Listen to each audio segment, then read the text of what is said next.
在一个破旧的海边民宿里，夜晚静得只剩下海浪拍打沙滩的声音。房间里只有微弱的月光透过木窗洒在地板上。那个家伙出现在楼主的床边，轻声而急切地说：“陪我去上下厕所。”那双在黑暗中闪烁着的眼睛带着某种无法忽视的请求，楼主也只能无奈地点头答应。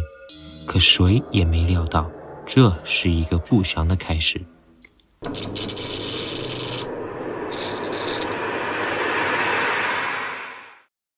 大家好，我是布莱德瑞。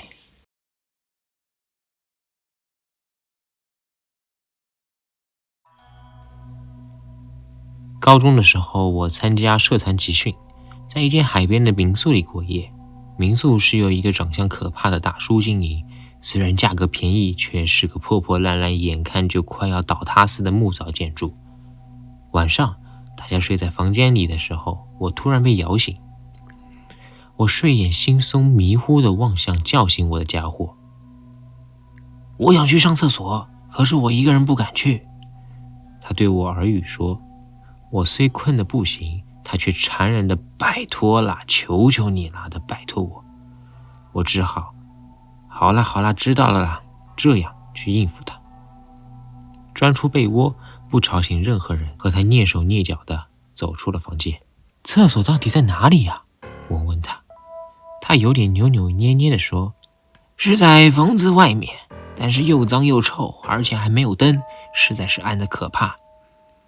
我一边想着哎呀真是的，边与他穿越走廊来到屋子的玄关。就在他把手伸向玄关门的时候，突然传来高声大喊，你们在做什么？我心脏都快跳出来了，慌忙转身，民宿大叔正一脸愤怒拿着手电筒往这里照。不是啊，这家伙要去厕所。我话才要刚说出口，大叔就大喊，给我滚出去，一边朝这里丢了什么像粉的东西，原来是盐。我根本搞不清楚状况，嘴里念着好啦，对不起，边摸着门正要出去的时候，大叔却大叫，不是你，是他。我站在远处一片混乱，突然啪的一声，周围变亮了，原来是大叔开了灯，然后原本应该要在我旁边的那个家伙不见了，取而代之的是沿着我和他走来的路上，一个一个延伸到这里的潮湿脚印。很危险啊，你差点就要被拖到水里了。